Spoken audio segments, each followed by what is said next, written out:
This Friday sees the launch of the Yes campaign for Scottish independence. We're promised the biggest community-based campaign in Scotland's history. Meanwhile, discussions have been taking place among the anti-independence parties, with a pro-union campaign expected to launch in the next few weeks. In the 1980s and 90s, the then Labour MPs Dennis Cannovan and George Galloway campaigned alongside each other for a devolved Scottish Parliament.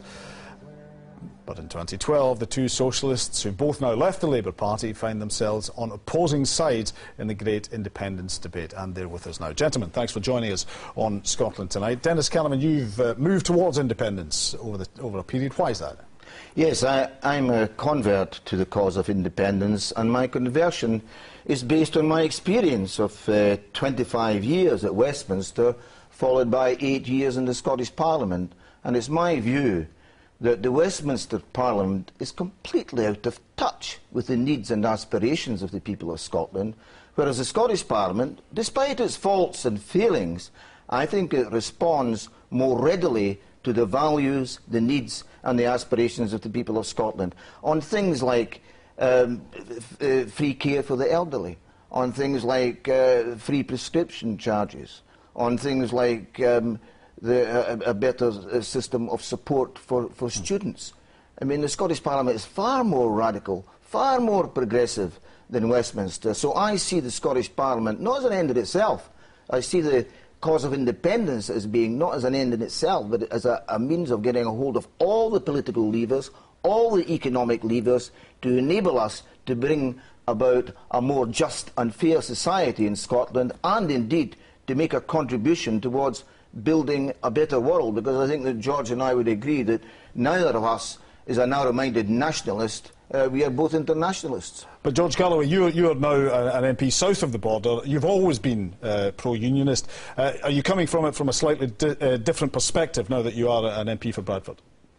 Well, as a Celtic fan, I don't like being called a unionist, and I don't belong in the camp of Alistair Darling and the dragooning of the political corpse of Tony Blair into all of this. So I suppose I find myself somewhere in the middle in this argument. Dennis just made a very good case for maximum devolution for Scotland, which is the multi-option referendum I'm campaigning for in this case is the same as the one that we campaigned together for in Scotland United, a very fine name that Dennis himself coined 20 years ago.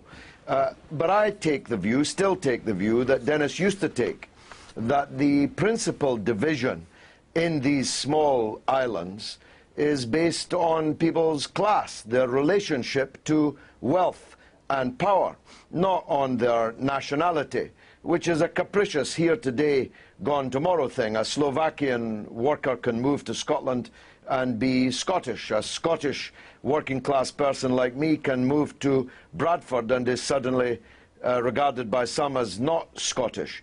A worker in Bradford has exactly the same relationship to those that have wealth and power over him as a worker in Falkirk, and it will not profit either to sever them organically by splitting up a small country which is going to be capitalist on either side of the border, and I believe will lead to a race to the bottom in terms of standards for workers.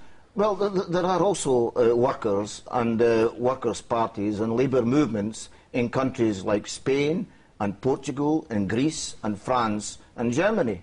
And there is solidarity, I hope, between the Scottish working class and workers elsewhere in Europe. So I don't see why, if Scotland chooses to go independent, that is going to sever all our ties from the people of Bradford. And I would say this, George, that the difference between independence and Devo Max is that the Scottish Parliament and the Scottish Government under independence would have the maximum number of economic levers to bring about a redistribution of wealth, to bring about a fairer degree of social justice, to bring about the eradication of child poverty. And maybe then comrades south of the border would look to the Scottish Parliament as a beacon and follow its example. George Galloway. Yeah, well, the difference between England and the Spanish and other international examples that Dennis gave is that we all speak the same language.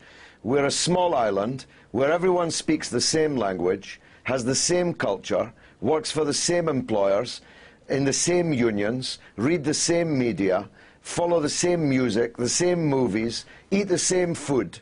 It just seems foolish to break up a small country into two smaller ones when we have so much in common. Okay, especially as it will leave...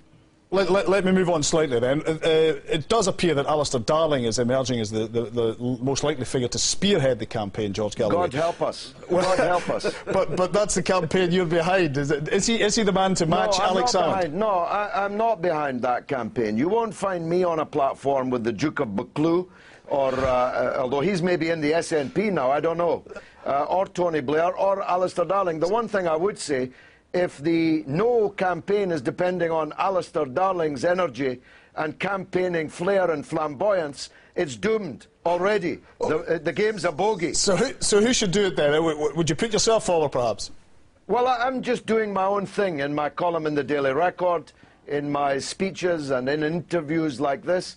Of course, the Scottish people may choose independence. It'll not be the end of the world if they do. But it will leave working class people on both sides of the border in a capitalist society weaker, not stronger. Okay. And that's why I'm against it. Dennis Cannovan, given all your years of political campaigning, how do you see this independence campaign going? Well, I hope I never see Comrade George, or erstwhile Comrade George, wrapping himself in the Union Jack to defend the Union, like New Labour, which seems to spend more time and energy now defending the Union than defending the working class.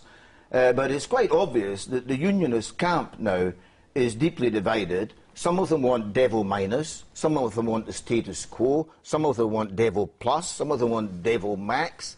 The independence campaign actually has at least the advantage of being united. We know what we want. OK. In a sentence, George Galloway, how do you see the campaign panning out?